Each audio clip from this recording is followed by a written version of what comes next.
I'm back with another video, and in today's video I'm going to teach you how to mute someone on Messenger. For that, open up your Messenger app on your phone.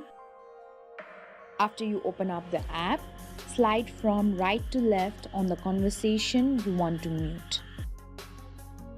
Now tap on More for more options.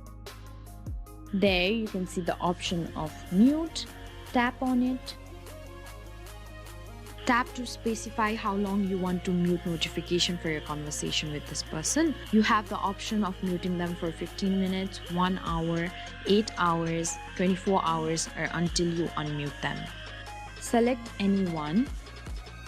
Now you'll see a mute icon on the conversation you have muted. This way you can easily mute anyone on Messenger. I hope this video was helpful to you. Don't forget to like, share, and subscribe.